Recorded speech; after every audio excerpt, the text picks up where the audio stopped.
नमस्कार दोस्तों, आप सभी का स्वागत है मेरे YouTube चैनल माई एक्सीलेंस पर। आज की इस वीडियो में हम आपके लिए लेकर आए हैं कक्षा 7 पाठ 18 हिंदी वसंत भाग 2 संघर्ष के कारण मैं तुनुक मिजाज हो गया, धनराज पिल्ले। बच्चों, इस पाठ में धनराज पिल्ले के बारे में हमने जाना है, तो इस वीडियो में हम आज सभी प्रकार के प्रश्न उत्तरों को जानेंगे। तो आइए वीडियो को शुरू कर लेते हैं। तो हमारा पहला क्वेश्चन है, संघर्ष के कारण मैं तुनुक मिजाजी हो गया पाठ किस विधा पर आधारित है? ये एकांकी है, संस्मरण है, जीवनी है या साक्षात्कार है? तो इसका सही जवाब होगा साक्षात्कार है। बच्चों, एकांकी क्या होता है? एकांकी एक वन एक्ट प्ले बोलते हैं इंग्लिश में इसे। इसमें क्या होता है, इसमें किसी एक ही व्यक्ति की कहानी को नाटक के माध्यम से दर्शाया जाता है, और वो भी युवा अवस्था के बाद की। तो ये एकांकी होती है। संस्मरण में क्या होता है बच्चों? स्मृति के आधार पर किसी विशेष विषय या व्यक्ति के आलेख को हम संस्मरण बोलते हैं। ये भूतकाल से संबंधित होता है।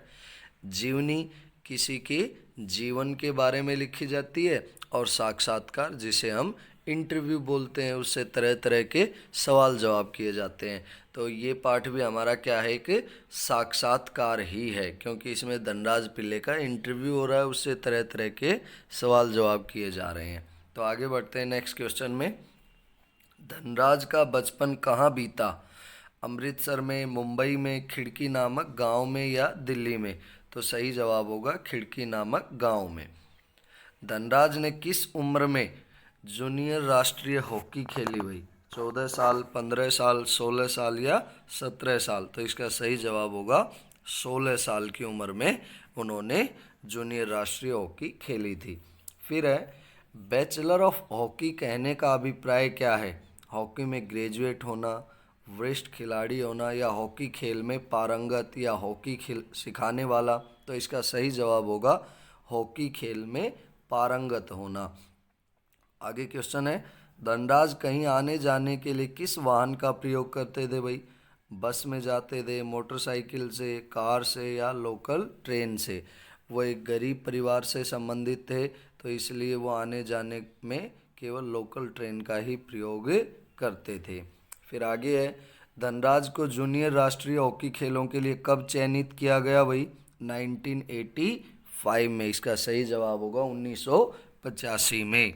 आगे बढ़ते हैं, नेक्स्ट क्वेश्चन है बच्चों, धनराज पिल्ले ने जमीन से उठकर आसमान का सितारा बनने तक की यात्रा तय की है। लगभग 100 शब्दों में इस सफ़र का वर्णन कीजिए। बच्चों, आपने पाठ में भी पढ़ा है, तो आइए इसका उत्तर जानते हैं।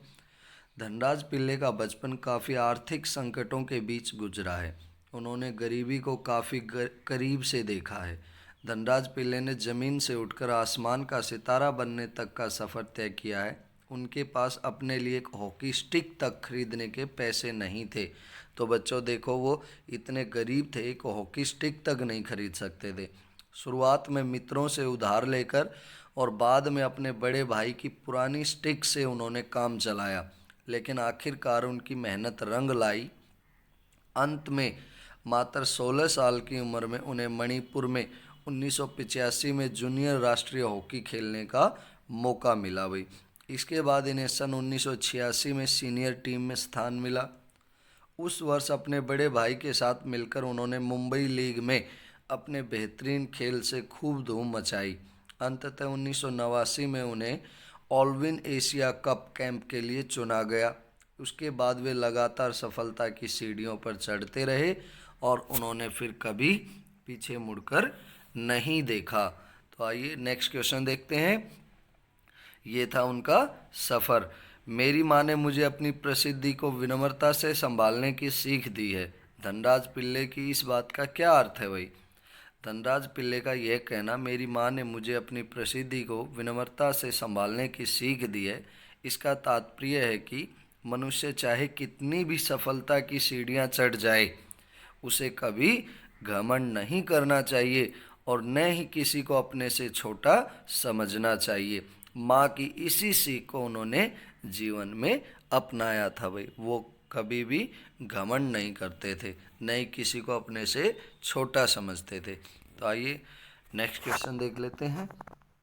नेक्स्ट क्वेश्चन है, धनराज कितने कक्षा तक पढ़ाई की थी? भी धनराज ने 9वीं 10वीं 11वीं 12वीं, तो 10वीं कक्षा तक उसने पढ़ाई की थी भाई। महाराष्ट्र सरकार ने धनराज को कैसे सम्मानित किया था? कार भेंट की थी, फ्लैट भेंट किया था, स्वर्ण पदक देकर या मोटरसाइकिल देकर? तो इसका सही जवाब होगा फ्लैट भेंट कर। महाराष्ट्र सरकार ने उनको सम्मान के रूप में फ्लैट दिया था भाई। फिर आगे बढ़ते हैं। नेक्स्ट क्वेश्चन है, साक्षात्कार पढ़कर आपके मन में धनराज पिल्ले की कैसी छवि उभरती है? उसका वर्णन करो भाई। धनराज पिल्ले का साक्षात्कार पढ़कर यही छवि उभरती है कि वे सीधा सरल जीवन व्यतीत करने वाले मध्यम वर्गीय परिवार से नाता रखने वाले हैं। वे देखने में बहुत सुंदर नहीं हैं। हॉकी के खेल में इतनी प्रसिद्धि प्राप्त करने का जरा भी अभिमान उनमें नहीं है। आम लोगों की भांति लोकल ट्रेनों में सफ़र करने में भी कतराते नहीं हैं। विशेष लोगों से मिलकर बहुत प्रसन्नता का अनुभव करते हैं। उन्हें माँ से बहुत लगाव है। इतनी प्रसिद्धि पाने पर भी आर्थिक समस्याओं से जूझते रहे।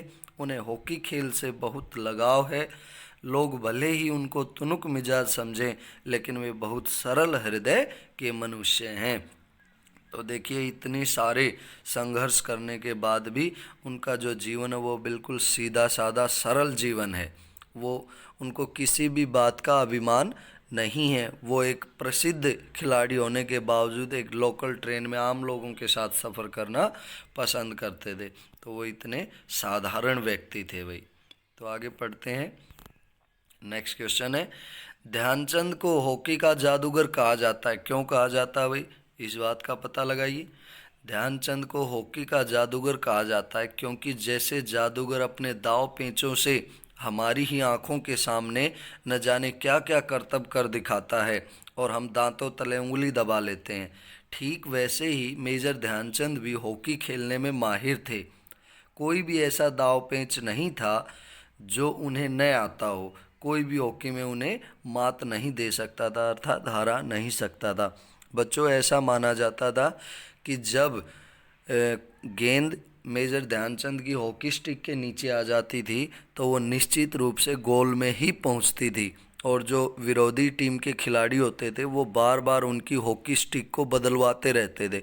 वो ऐसे बोलते थे कि इसमें कुछ चुंबक वगैरह मिला हुआ है हॉकी में, जिसके कारण बॉल बार बार मेजर ध्यानचंद की स्टिक की तरफ आकर्षित हो जाती है। तो इसलिए बार बार उनकी हॉकी स्टिक बदलवा देते थे, और बहुत से खिलाड़ी तो उनको अपनी हॉकी स्टिक देते कि तुम इससे खेलो।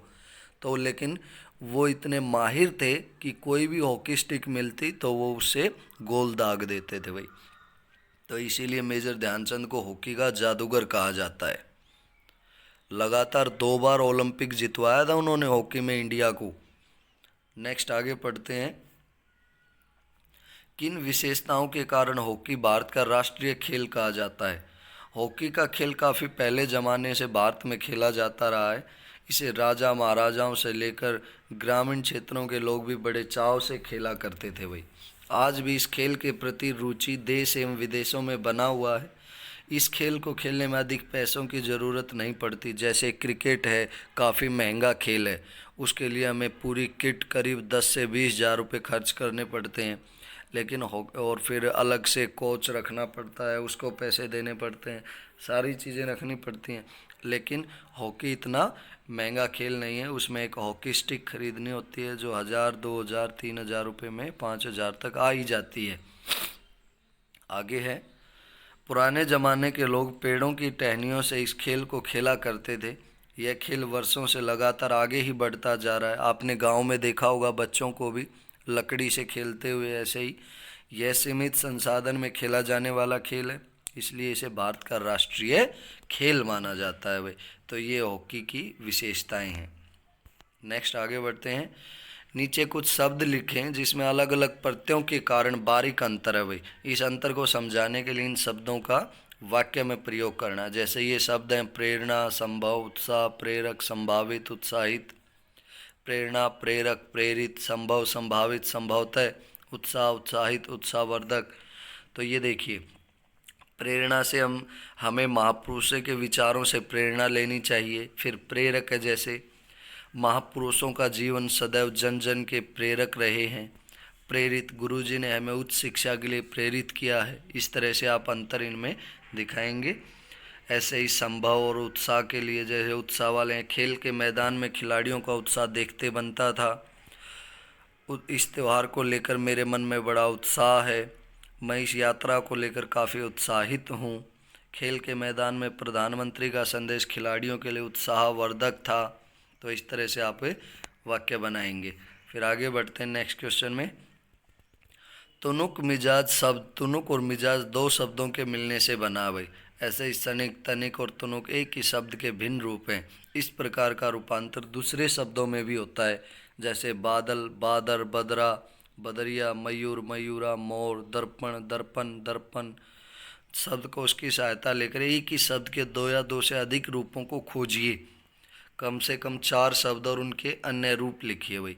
तो देखो, जैसे हम समानार्थक शब्द लिखते हैं ना, जैसे आग का अग्नि, ज्वाला, चांद का चंद्र, चंदा, समुद्र का समंदर, सागर, माता का मातृ, माँ, है ना। ऐसे आप लिखेंगे समानार्थक शब्द। फिर आगे बढ़ते हैं, नेक्स्ट क्वेश्चन है। हर खेल के अपने नियम होते हैं भाई, खेलने के तौर तरीके, अपनी शब्दावली होती है। जिस खेल में आपकी रुचि हो उससे संबंधित कुछ शब्दों को लिखिए। जैसे फुटबॉल के खेल से संबंधित शब्द हैं गोल है, बैंकिंग है, पासिंग है, बूट इत्यादि। ऐसे ही क्रिकेट में वही देखो, जैसे एम्पायर होता है, रन, क्षेत्ररक्षण होता है, चौका, छक्का, आउट, ऐसे बोला जाता है ना। ये क्रिकेट की एक प्रकार से डिक्शनरी वाले शब्द है। तो ऐसे आपका जो मनपसंद खेल है उसके बारे में आप लिख सकते हैं यहाँ पर। तो आइए नेक्स्ट क्वेश्चन में बढ़ते हैं। धनराज पिल्ले के जीवन से आपको क्या प्रेरणा मिलती है भाई, ये लिखेंगे। धनराज पिल्ले के जीवन से हमें प्रेरणा मिलती है कि यदि हमारे मन में आगे बढ़ने की चाहत हो, मेहनत और लगन हो, निश्चित रूप से और उसके साथ आर्थिक और पारिवारिक स्थितियां कभी भी आड़े नहीं आती, मनुष्य सदैव सफलता की सीढ़ियों पर चढ़ते रहता है। जैसे धनराज पिल्ले साधारण परिवार से संबंध रखते थे, हॉकी का अभ्यास करने के लिए कई बार उनके पास हॉकी स्टिक भी नहीं होती थी, लेकिन उनकी मेहनत और लगन ने उन्हें हॉकी का महान खिलाड़ी बना दिया भाई। तो मतलब आपके अंदर मेहनत और लगन होनी चाहिए और आपके मन में आगे बढ़ने की चाहत होनी चाहिए, तो कोई भी चीज़ आपको रोक नहीं सकती आगे बढ़ने से। जैसे धनराज पिल्ले के जीवन से हमें प्रेरणा मिलती है कि हमारे अंदर मेहनत और लगन और आगे बढ़ने की चाहत होनी चाहिए भाई। तो आप ज़रूर आगे बढ़ सकते हैं, आपको कोई भी चीज़ नहीं रोक पाएगी। नेक्स्ट आगे देखते हैं भाई। तो ये था हमारा आज का क्वेश्चन। उम्मीद है आप सभी को पसंद आया होगा। तो ऐसे ही मेरे YouTube चैनल माई एक्सीलेंस को देखते रहिए, लाइक कीजिए, कमेंट कीजिए और अपने दोस्तों के साथ शेयर कीजिए और सब्सक्राइब कीजिए। धन्यवाद।